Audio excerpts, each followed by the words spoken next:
selamat datang di podcast Rabu Kumungil, podcast yang memberikan wawasan, inspirasi, dan juga tentunya hiburan untuk kalian semua. Di episode kali ini kita akan membahas tentang cerpen yang berjudul Perjuangan Seorang Gadis karya Rusma. Hari ini kita kedatangan tamu istimewa. Kira-kira siapa ya tamu istimewa kita? Ini dia, mari kita sambut tamu istimewa kita, Kakak Rusma.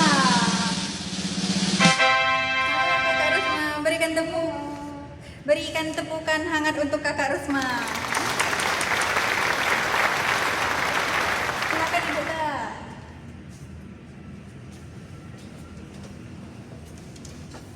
Oke, baiklah, Kakak Rusma ini adalah seorang tokoh inspirasi dan pembuat cerpen. Beliau sudah menerbitkan lebih dari 10 cerpen, dan cerpen yang paling terkenal yaitu adalah Perjuangan Seorang Gadis.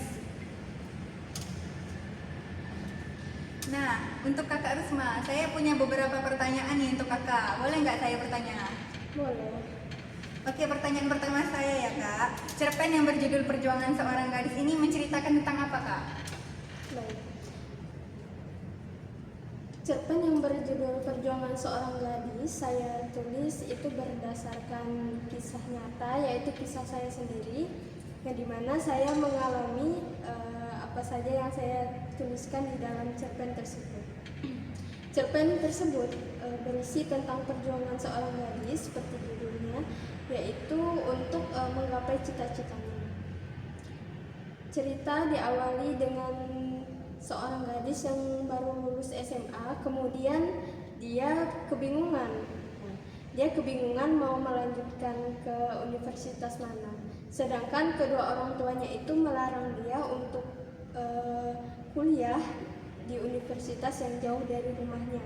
Jadi di situ dia mendapatkan masalah, yaitu orang tuanya tidak mengizinkan, kemudian dia diizinkan oleh orang tuanya kalau dia menuruti keinginan orang tuanya, yaitu untuk masuk ke prodi tertentu. Nah, di situ dia mulai mengalami masalah dan kemudian dia kebingungan, dia harus bagaimana seperti itu.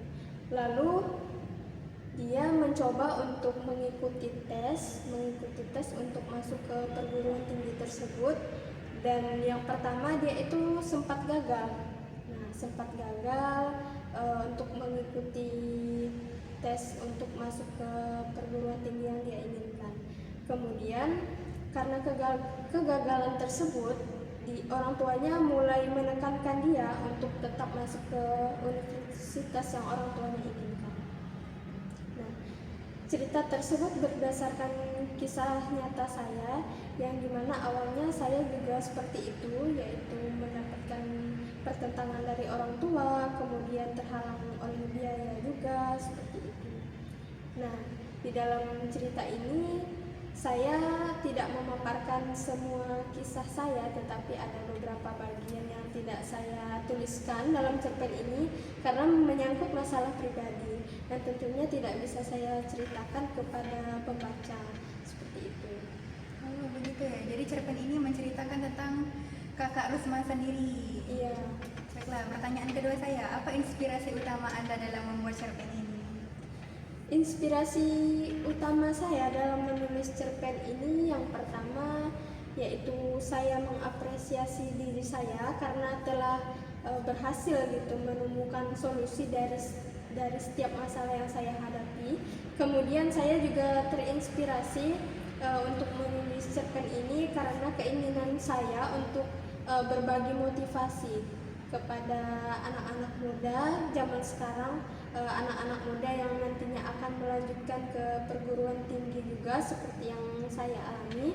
Nah, di situ saya memiliki keinginan gitu untuk memotivasi mereka sehingga nantinya mereka menjadi pribadi yang tekun, yang rajin, dan tidak lupa mereka juga harus taat kepada orang tua.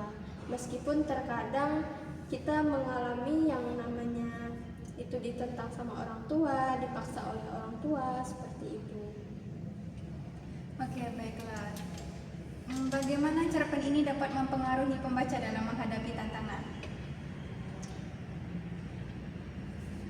Untuk mempengaruhi pembaca dalam menghadapi tantangan di cerpen ini tergambar dengan jelas, yaitu ada beberapa bagian yang tokohnya mengalami masalah, setelah itu tokohnya bersikeras gitu kan untuk mencari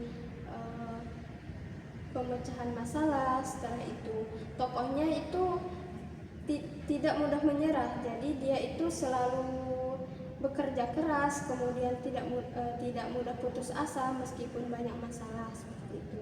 Jadi intinya tokohnya itu digambarkan sebagai sosok yang kuat dan teguh pendirian seperti itu.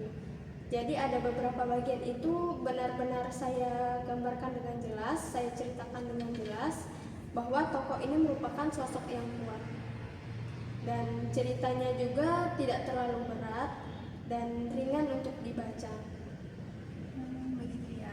Lalu apa yang membuat cerpen ini berbeda dari cerpen perjuangan lainnya? Cerpen ini menurut saya berbeda dengan cerpen perjuangan lainnya, yaitu yang pertama karena cerpen ini bobotnya ringan seperti itu.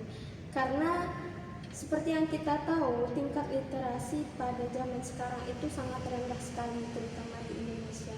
Jadi saya terinspirasi untuk membuat cerpen yang ringan, namun memiliki banyak makna di dalamnya. Salah satunya cerpen yang saya tulis sekarang ini yang berjudul Perjuangan Seorang Gadis. Nah, jadi menurut saya untuk membedakannya itu yaitu bobotnya yang ringan, kemudian penggunaan kalimat dan juga kata-kata di dalam cerpen ini sangat sederhana. Sudah saya sederhanakan sesederhananya biar agar pembaca tidak kesulitan dalam memahami makna serta isi dari cerpen yang saya tulis. Supaya mudah dipahami ya Kak Rusma? Iya, supaya mudah dipahami.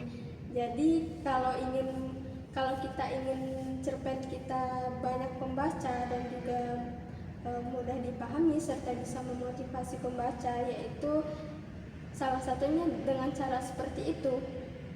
Begitu ya. Karena ada beberapa cerpen yang sudah saya baca itu ada yang menggunakan istilah-istilah asing, sehingga kita harus membuka kamus bahasa Indonesia terlebih dahulu untuk memahaminya. Jadi jikalau kita menggunakan bahasa asing seperti itu, jadi pembaca ini menjadi malas membaca karena tidak tahu artinya serta tidak tahu maknanya. Kalau tidak tahu makna dari kata tersebut, bagaimana pembaca ingin mengambil intisari atau hikmah dari bacaan tersebut? Logikanya seperti itu, Kak. Oleh karena itu, saya menulis cerpen kali ini secara sederhana dan kata-katanya juga mudah dipahami dan tidak perlu membuka kamus lagi seperti itu, Kak. Lalu pesan moral apa saja yang terkandung di dalam cerpen ini Kak? Pesan moral yang saya masukkan ke dalam cerpen ini itu menyangkut kehidupan anak muda lah gitu, Pak. Karena saya juga tidak mencantumkan beberapa masalah kehidupan yang lain, jadi saya berfokus pada masalah pendidikannya saja seperti itu. Jadi nilai moralnya itu contohnya berbakti kepada orang tua itu kan wajib ya kan, Kak. Nah, kemudian ada lagi nilai bekerja keras, kemudian disiplin, rajin, kemudian teguh pendirian itu poin utamanya. Karena di dalam cerpen ini sendiri sudah saya gambarkan dengan jelas bagaimana tokoh ini menghadapi masalah dengan bijak dan juga tentunya tidak membangkang kedua orang tuanya. Jadi meskipun istilahnya dia itu dilarang sama orang tuanya, tetapi dia ini tetap teguh pada pendiriannya. Tetapi cara dia untuk menggapai keinginannya itu tidak bertentangan dengan kedua orang tuanya. Bagaimana dia ini meluluhkan hati kedua orang tuanya sehingga kemudian kedua orang tuanya itu mulai bisa menerima dan mengizinkan dia seperti itu. Itulah yang ingin saya tunjukkan kepada pembaca. Bagaimana cara kita menyikapi suatu masalah dengan benar, bagaimana cara kita menyikapi masalah itu dengan kepala dingin, seperti itu. Banyak sekali ya pesan moral di dalam cerpen ini dan banyak juga perjuangan di dalamnya. Lalu apa kelebihan dan kekurangan dari cerpen ini, Kak? Kelebihan dari cerpen ini tentunya seperti yang sudah saya jelaskan tadi, yaitu ceritanya ringan, kemudian di dalamnya juga memiliki banyak motivasi serta inspirasi untuk anak-anak muda. Nah, kemudian penggunaan kata dan kalimatnya juga sederhana. Menurut saya itu saja, Kak. Kemudian ada lagi kekurangannya. Kekurangannya yaitu ceritanya itu terlalu pendek karena tidak mencakup berbagai aspek. Jadi di situ saya hanya menuliskan pada aspek pendidikan saja gitu, Kak. Tetapi meskipun saya menuliskan di aspek pendidikan, tetapi di situ juga terdapat moral. Nah, seperti contohnya tetap berbakti kepada orang tua juga, kemudian tetap bekerja keras seperti itu. Itu juga termasuk moral, pesan moral di dalamnya seperti itu. Kemudian alurnya juga monoton gitu, Kak. Jadi saya itu tidak mencantumkan berbagai masalah dalam hidupnya, tetapi hanya fokus kepada pendidikannya saja seperti itu. Mungkin kalau pembaca yang suka akan hal-hal baru mungkin akan bosan ketika membacanya, karena kisahnya itu cuma sekadar dia pada saat dia menempuh pendidikannya saja seperti itu, dan tidak ada hal baru gitu untuk diceritakan seperti itu, Kak. Oh, ternyata begitu ya. Wah, sungguh luar biasa sekali ya cerpen karya kakak ini. Baiklah, terima kasih untuk kakak yang sudah menjawab pertanyaan dari saya dan juga kepada penonton. Semoga mendapatkan inspirasi dan wawasan dari kakak Rusma ini.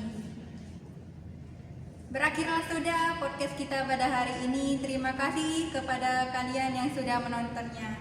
Semoga bermanfaat bagi kita semua. Saya akhiri, wassalamualaikum warahmatullahi wabarakatuh dan sampai jumpa lagi. Yeah, Bobby Valentino.